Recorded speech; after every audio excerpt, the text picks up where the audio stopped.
Good day. Hello, welcome back to the channel of Motorbike Nonsense. It's sunny, it's Sunday, I'm out on my wee beastie. Just again, with the aim of really having some fun.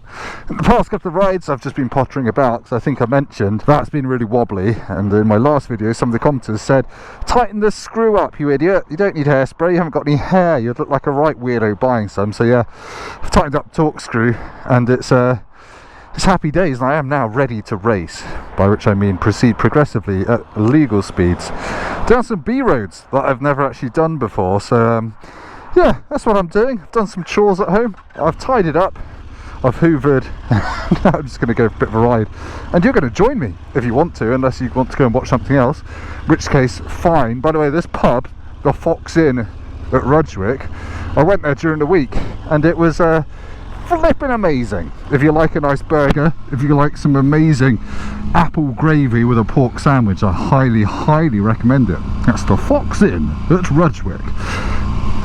Yeah, I was out during the week, had a day off because it was my daughter's birthday. She turned the grand old age of 2.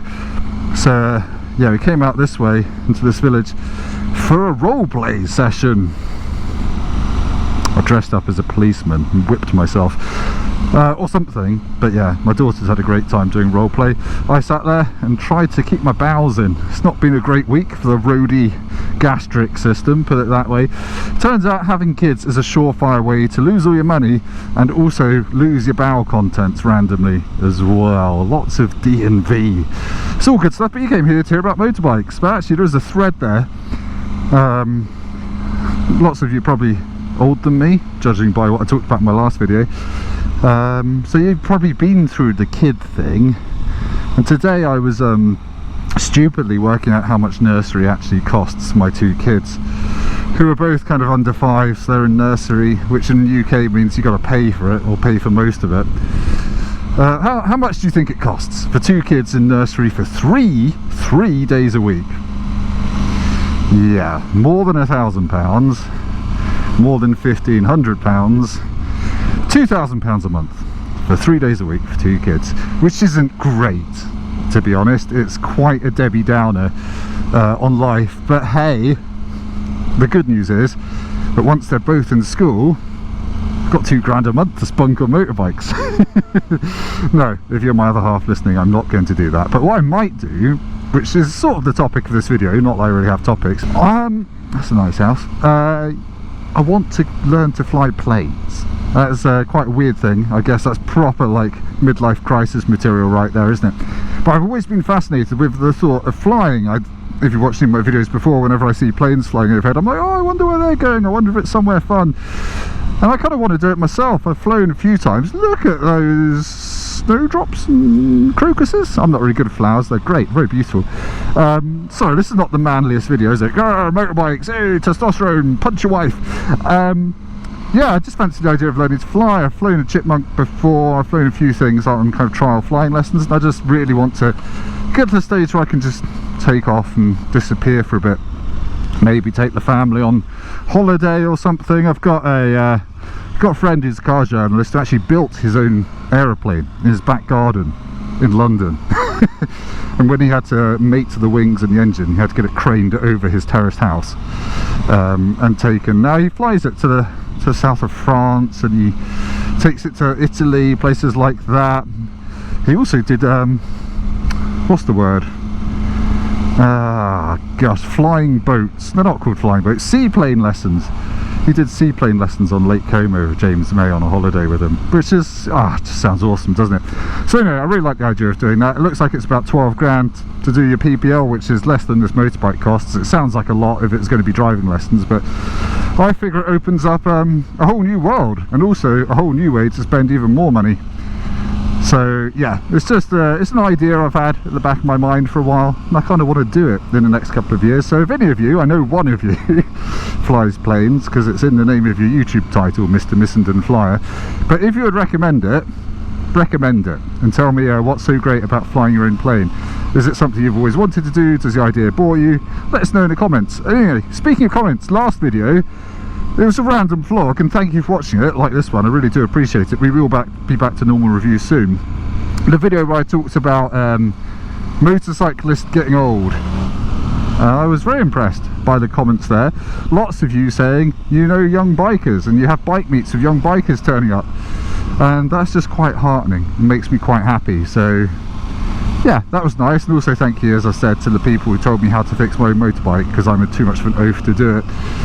This is booked in for a service now, so that'll be good. I'll get them to fix a few other little bits and pieces, and then we're all good for the year ahead, and hopefully do a little bit of continental dilly-dallying, and I'll take you along for that as well if I get to the continent. As I said, I'm off to Spain for 3-4 days with BMW in March. I've been invited to Sardinia in April for 4 days with Yamaha to ride Tracer 9 GT and a Niken GT, and I'm really keen to go because I'd love to ride a Niken, and obviously Sardinia is not bad, but I just don't think I can take time off work to do it, so I might have to respectfully turn that one down. Sorry Yamaha, but they have offered me that MT10 that I've been gagging for. And one of my commenters, Matt, who sorted me out with all the routes for last year's European trip, he's got an MT10 I think, and he absolutely raves about it, so yes, I do need to try that. What else is coming up? Honda Hornet. I've got Honda Hornet coming week after next, I think, for 2 weeks. I'm quite excited because I know there's big buzz about it, and I know it's one of those MT-07 rivals that will be hopefully a big seller for Honda, and I just want to see if it's any good. Again, I'm not too sold on the looks of it perhaps, but you know, what bike are you sold on the looks of, Tim Rodey? You ride an ugly thing that looks like an alien cow. And I'm like, yeah, it is an alien cow, but it's an alien cow that is proper naughty, he says. Proper naughty. So yeah, that's coming out. Got some Triumphs lined up now. It's all looking quite rosy for the channel for this year. It's just a case of balancing time off, because if I'm going to go to a nice sunny country to ride motorbikes, I have to take time off the day job, and I don't get a huge amount of holiday at the day job, so whinge, tiny violin time. I came down this road last March, was it?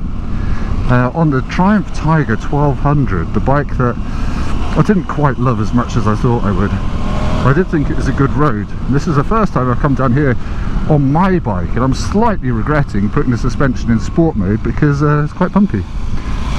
But I had it in auto earlier, and if you know a thing or two about these KTMs, it's that you can put it on auto and your suspension self-adjusts.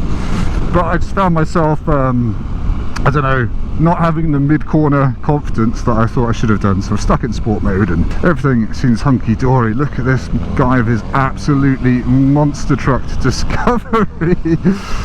Mate, I think you've widened the track on that just a little bit. It's almost twice as wide as when it came out of wherever they were built, Castle Bromwich or Gaydon, in amongst the Spitfires, probably the same era. Yeah, Surrey, near where I live, is full of people with things like this, proper green laning weapons, and I think they're quite cool, but they're quite cool when you're down a green lane winching your mates out of the mud. They're not quite cool when you're cruising down my local high street with your snorkel on and your One Life Live It sticker, just revving the tits off the V8. It's not quite so cool, but whatever.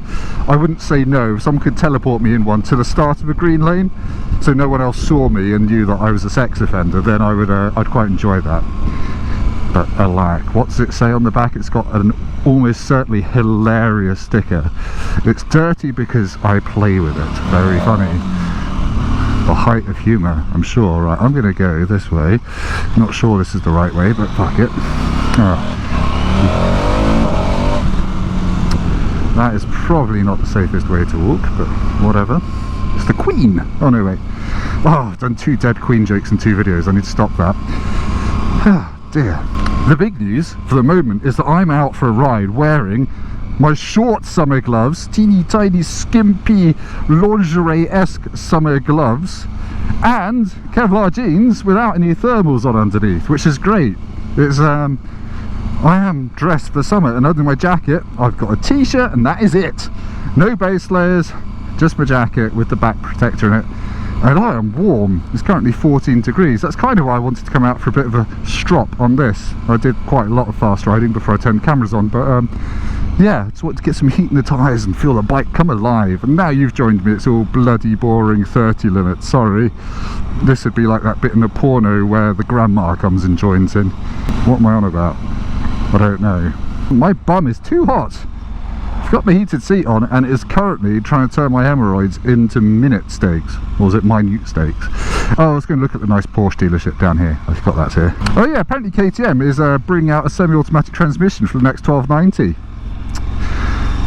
I don't know, I kind of feel quick shifters and blippers, you're almost halfway there anyway. I don't know if I need one. I'm not against it. I rode DSG Africa Twin, DCT, sorry, Africa Twin for ages, and I rode it off-road. Oh, hello GT3, yes, I want you please, the silver one at the end. Yeah, I want that one there. Can't afford it by a factor of £85,000, but I am partial to a 911. That does mean that I'm officially really old. It's an old person's thing to like 911s, isn't it? Lovely little village with a church and a World War I memorial. The Glebe. Lovely road names around here. And a Skoda Enyaq. Someone of class. Nice to see. I'm going to indicate right, so person behind me, please don't go into my bum bum. I'm now in a really strange part of the world, just behind a big hill called Leith Hill, L-E-I-T-H. It's got a tower on top of it. The most important thing about that tower is it's got a National Trust cafe underneath it. That's just the best thing in life, isn't it? A National Trust cafe. If you've not got National Trust membership and you're in your 30s and you've got kids, you really are missing out. What was I going to say? Yes, touring. I've been thinking about touring because I'm on my adventure bike, my only bike, and I do want to get a tour in this year, but I also want to hear about your touring plans because I just like seeing other people's plans and maps and thoughts and places they found that they want to visit, roads they want to ride and all the rest of it. So I'm probably not going to have a huge amount of time this year to do it. Probably just do a little 4 or 5 day one again like last year. I might try and get to Austria. I love Austria. I've not been there for a while. The air is fresh. It's like Switzerland, a bit cheaper. People wear dirndls, they don't wear dirndls, and the beer is nice. Beer is nice. So yeah, I fancy me a bit of Austria this year. My sat nav reckons this is a 60. I'm not going to argue.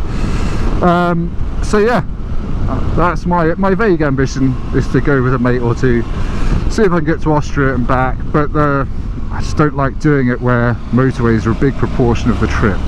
Last year was probably my limit. That was a day of motorways, well 2 days of motorway really, but 2 days of mega fun in the middle. So yeah, I don't know where I'm getting really. I'm just going to carry on this road home, buddy. Can I do that? Yeah, I can do that. This thing's really fast. Oh dear. This thing is probably using a lot of brake pad as well, because I do hammer the brakes on this, because you do an overtake and you're going a bazillion miles an hour and you have to anchor up. One annoying thing about this bike, if you're out riding with my mates, is because I've got the technology pack, it makes your tail light flash like a bit of a rave machine. So if one of your mates is epileptic, don't do heavy braking in front of them, because it's not good. And it makes you look like a bit of a noob, but lots of modern cars do this. One of the worst car brands for flashing brake lights that I've experienced is, believe it or not, Ferrari. If you do lots of heavy braking in a modern Ferrari, is it Ferrari? Yeah, I think it's Ferrari. You get a lot of brake light flashage, certainly in Alfa Romeos as well. And with carbon ceramics on modern cars with sticky tyres, the braking forces are so high, it's just triggering all the time. Anyway, that's a proper first world whinge. I don't own a Ferrari. I could do though. Once my children are in school, I could go and finance a, I don't know, could I finance a Ferrari for £2 a month? Probably could. I'm not really that sold on the idea of buying nice cars though. I've driven pretty much everything. And part of me, as a car journalist / YouTuber, whatever, thinks I should get a nice car, treat myself at some point, maybe for my 40th in a few years time. But then part of me also can't be asked of the maintenance, the upkeep, the worry that someone's going to scratch it, all the rest that comes along with having a nice car. I'd rather just have bikes, to be honest. Or if I was going to go out and buy a car, I'd probably get an Audi R8, the V8 manual one, the original. Just because I think that's really cool, and it's kind of, well, it's kind of uncool, but that means it's not gone crazy in price. And they are just really beautiful to drive. They're quite rear biased, so they do little skids up junctions, but they're 4-wheel drive, so you're not going to kill yourself. They sound amazing because that V8 is absolutely epic. And yeah, just a big fan. Manual R8, or maybe a, I don't know, maybe a 911. That's quite boring. James May offered to sell me his 911. He offered to sell me his 911, that's the word. a few years ago, but I couldn't afford it.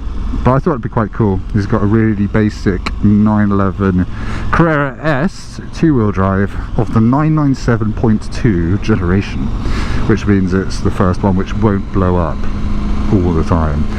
And I was tempted, but I couldn't afford it, and I was having kids and blah blah blah. But I'd still like that. But then I'd buy it and then feel like I could never sell it, because everyone would think I'm just trying to flip James May's old car, which wouldn't be true. Entertaining James May story, actually. Just remembered, while we're on the topic of flipping things he's owned, I was on a shoot with like a guy we had at Drive Tribe. He was in charge of, I can't remember what video or something, and he bought one of James May's push bikes. James got a big selection of bicycles, push bikes, and I think he made James May sign it when he bought it, and it was a real like spur of the moment type thing. It's like a 200 quid bike. And this guy immediately, I think, or within a couple of weeks, put it on eBay, just trying to flip it. And James May found it on eBay and just kept bidding it up to like £60,000 or something, and never paying, just so this guy could never sell it. I love that James May is a troll. It's quite funny. Anyway, I set fire to his motorbike with him once. I can't remember what we were doing. Oh, we were fitting a battery to one of his old bikes, and I was helping him, and between us we put the battery in the wrong way. Turns out that sets fire to the wiring loom on old bikes, so that was quite an entertaining day out.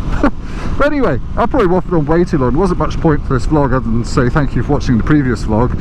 So if you've not watched that and you've watched this, go and watch that by clicking up there somewhere. Do subscribe to the channel as well, and I'll see you very soon. Hopefully I will be getting my words out in Spain on BMWs.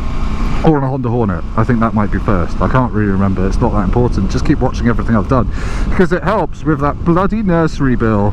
I shall see you next time. Sorry if any of that sounded as a first world whinge. It wasn't. I am very humble. Thank you, thank you, thank you. I'm blessed to have my children. I should do this in the style of an American YouTube channel.